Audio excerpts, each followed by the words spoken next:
Hello, welcome back to Dongel Bon.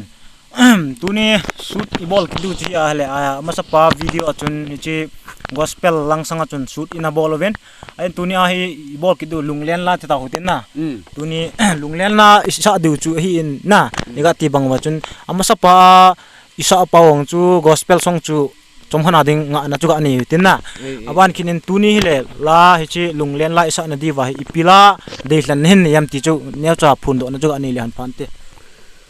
oh lun chan na sa na kagel jingi sun le janin tila tuni hichi video shoot na wa chi pidu chi la ka seitan lun chan asa kagel jingi sun le janin ti chu live a hichi ke hon video ka shoot ji ti ale ka seitan amasa on chu introduce ti ti da pang chun ti di bai yengin ten amasa on ka seitan scenario them vet na he lai life ka hin sa jong mi tam ta hen ga sian lang hele mi tam tan ga bol le hin sian lang ga gel hen lang le gel thim lo ho chun ta la ga sa ding mai in mun ho na in sung ho yong sa long le chun nal mo lo dham ti jong chu question ong mai then ai wang hi de pon ki ho zo gam thingthlang gam anup na chu na anup na pa vet sa na chu la sa thip lo pa chu chom hen lang le life a hi chi ki su lim na he amun mun a life a la khan sa ji ti chu avela ka hen phun ki tlon hian lang na eti bangen tu ni hi chi la hi khat isa zo te ngo wa yong le adang tuni lun cha la sa hi vetana tua sa du lun cha la sa he tua ma far sa he ka sa du hin tin aban kina jong hi aban a la ni sa utin na aban a hi ipila isa du hai kamboy la sa na lanu tila ni ka hen sa du hen hi chi tuni video shoot na wa he lun chan asa khat to kamboy asa khat la khan sa du hi ti chu nga he hiutin nga he chi le honin te itel he chi video ana ve zo si hen iga he diu khat chu napan pinau ngai cha na he chi video YouTube channel ana lu na video ana ve zo si hen like subscribe hen share abol lo lai hon jong lung set ta napan pinau ngai cha ki ho nang ho pan pin ngai cha chu nga jing le na napan pinau chu nga jing le eti ti ding ham naki tho pinau ka ngai cha ve ti chu hen phun do ma sat hian lang chuteng le he chi video ana ve zo sen ki thiem ta he le live hi to thona hen apat na ko na zo chan ge lung lut na nei ta na nei na vet pi di vinong ka hen tim thon hi na sei banga chun he chi video tul ho ki shoot ji ne he memory adinga memorial adinga shoot ki bol jen ti bangen singer pu hen e hin ahoya ko umlo ji vin hoi lo ji a mul hlang hin ei su hoi jeng la ti a na ki hoi na chu na he chi live a khong bolon chi teng le chi tunia he chi lai muna he I love tum jang muna he pidinga shoot ka hen bol ham ti a le chi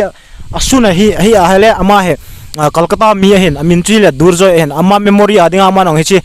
la ya he asut a hen che man jong hi chi YouTube video YouTube channel ana lut kha na vet jong le ama ong na kai an he jinga na ama ong ki honong percent ki ho hi jong le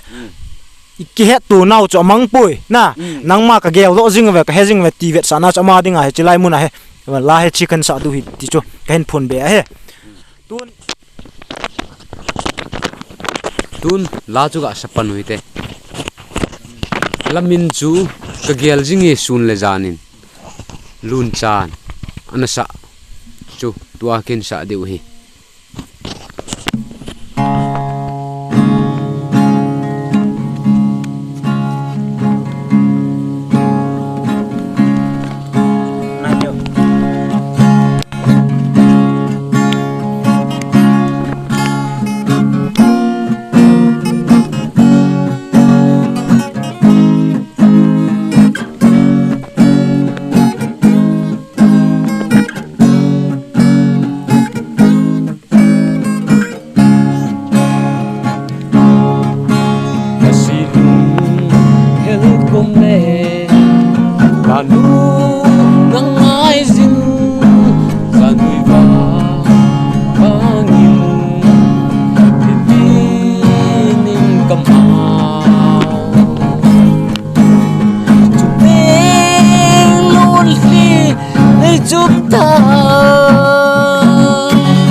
Sun le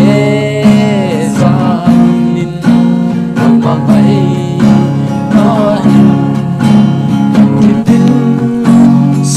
helin kamau sige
anu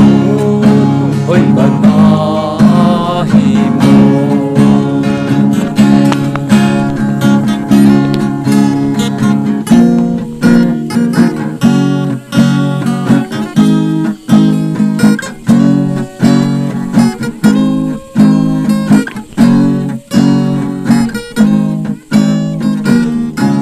kain sa beno movin kain la sa diu chu hi ale kamboi na sa lanu tin kap jong leng ti chu kain sa no move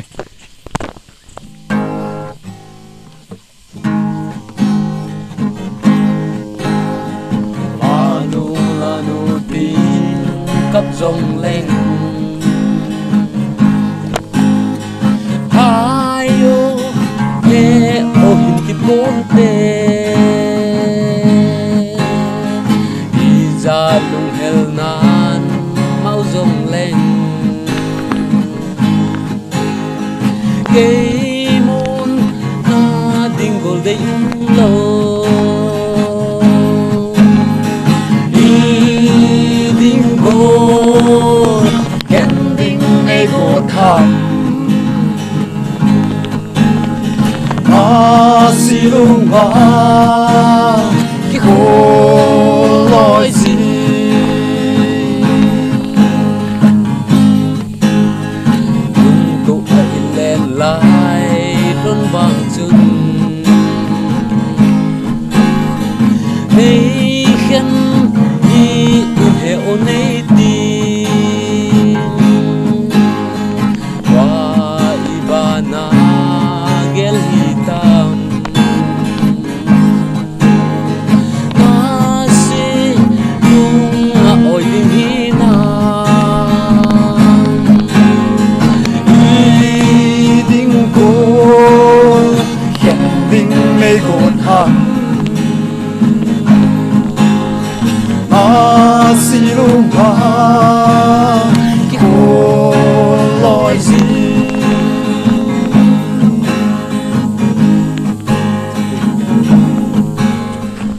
tunia dingin la sa na chu chan chun ga anga huitin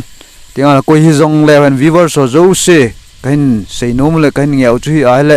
he che live a hin ki upload na la ho hian lang ting le chi ga he diu chu live performance hin cha I ma cha sim thu hilo le editing ki bol la I ma cha pun ting le ananga zo se hian lang ting le comment hin bol num ma ting le la request num yu mu ma ai jong le request in ball thein ting la comment in ball no ma yon la comment in ball thein a phat che na ding zo hin na asilam hilovin a phat che na ding zo age la ma la comment in ball thein ting la request ball no ma yon le la ho yon request in ball pe theyu hi ti chu kain sei nom he chu ting le chi video ana ve zo si hin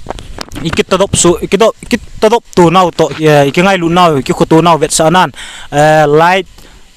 like share and subscribe ho chune hai pi lang chuting le chi video hong ki upload ji ho he channel long he miss le hela nei na visit page di na chuting le miss le hela nei na vet pi wa video hong full la nei na vet page di vinong kahin ti mu ven he loi ten seitan tua cây xây đi hi à hele cha thil ki bol ho hi ikit to dop to lo le koi ma cha hi i khat lo di hi je chun tua ko na ikit to dop to diu kit to dop to ti a chu nang hong ka dop diu ki hong nei dop diu hai wang tok ki sut to wang bol pol te